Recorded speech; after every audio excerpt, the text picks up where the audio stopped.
Nagyon régóta zajlanak viták arról, milyen is az igazi Rákóczi túrós. Ahány tankönyv, annyiféle variánsa létezik. Az éttermekről, cukrászdákról és a konyhában elkészült darabokról már ne is beszéljünk. A mai adásban egy Dominikával közös megegyezéssel összeállított változatot fogunk elkészíteni, törekedve a tradicionális jegyek megtartására. Ehhez mind a ketten a saját tankönyvünket vettük elő, és azok utasításai alapján próbáltuk összeállítani őket. Lényegében ez egy igazi Rákóczi túrós lesz, de igazából milyen is az igazi?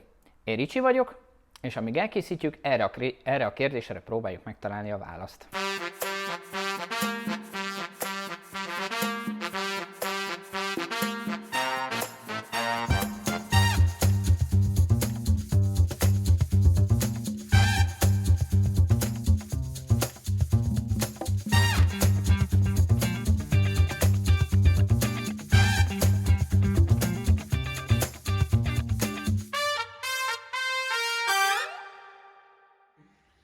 Minden sütit a tésztájánál szoktunk kezdeni, itt sem lesz különb a történet.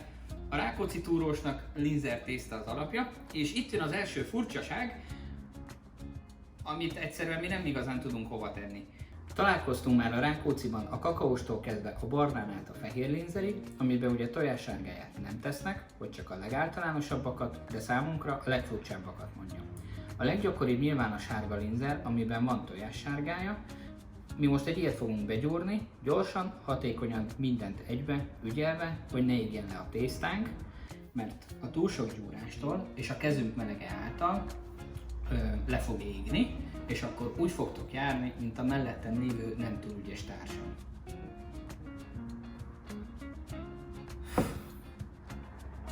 Amikor elkészült a linzerkénk, akkor hűtőbe tesszük, egy 5-10 percre, nem kell többre.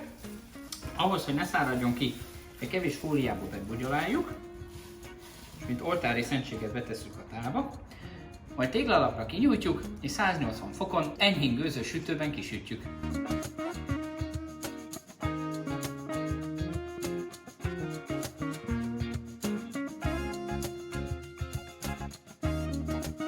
Sütés közben nekilátunk gyorsan a túrós túrósának.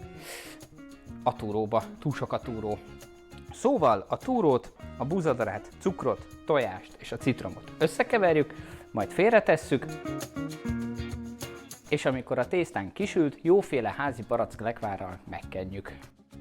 Attól függően, hogy milyen sűrű édesanyánk lekvárja, olyan vastagon tudjuk megkenni. Mert amikor ráöntjük a túrótölteléket és betesszük a sütőbe, a felesleges vízmennyiséget el fogja veszíteni a lekvár, nem fog szétázni, nem teszi tönkre a sütinket. Itt is vagyunk, már a kész habbal, azonban mielőtt felnyomjuk a túrósunkra, gyorsan elmondom, hogy is készült. Cukorszirupot főztem, közben elkezdtem verni a fehérjehabot, a szirupról a habot tanácsos ecsettel leszedni, bele tud rondítani a habba. Amikor a habunk már majdnem jó, akkor lassan, vékony sugárban, folyamatos kevertetés mellett beleöntjük a habba, és addig dolgozzuk, míg ki nem hűl és fényes nem lesz. Ezután pedig zsákba tesszük a habot, és felnyomjuk vele a rákócinkat, nem túl szorosan, kis lyukakat hagyva, végezetül pedig fáklyával picit megpirítjuk a tetejét. Most jön az igazság pillanata, gyorsan felszelem, majd pedig a habból formált kis résekbe betöltjük a baracklekvárt.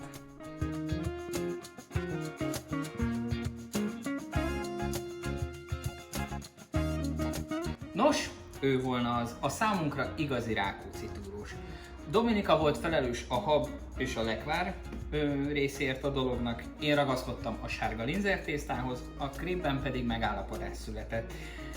Zárójelben megjegyezném, hogy az is Dominika felé húz, mert én egy kicsivel több töltelékkel szeretem. Amitől talán lehet egy kicsit eredetinek nevezni, az a haba tetején semmi extra műveletet nem használtunk, sima vinthabot kevertünk ki, és egy kicsit megpörköltük a tetejét. Amitől talán lehet eredetinek nevezni, az a baracklekvár használata, ugyanis mi valódi házi lekvárt használtunk. Nagyon sok cukrászdában spórolás és egyéb okok miatt csak barackízt használnak, valamint nem szabad elfelejteni a túrót, ugyanis mi rögös állapotában, úgy ahogy a zacskóban megkaptuk, használtuk fel, nem nyomtuk át krumplinyomon, hogy simább legyen az állaga, ugyan nehezebb volt elkenni a tésztán, de tökéletesen működött, nagyon finom ez így is. Terveink közt szerepel, hogy újra összedugjuk a fejünket, hogy kisüssünk valami igazán modern, formabontó Rákóczi túróst, majd meglátjuk, mit tudunk belőle kihozni. Kommentek közt írjátok le nekünk, ti milyen klasszikus sütit szeretnétek valami modern köntösben látni, valamit biztos ki tudunk hozzájuk találni. Amennyiben szeretnétek ti konkrétan ezt a Rákóczit elkészíteni, a receptet a videó alatti leírásban fogjátok megtalálni.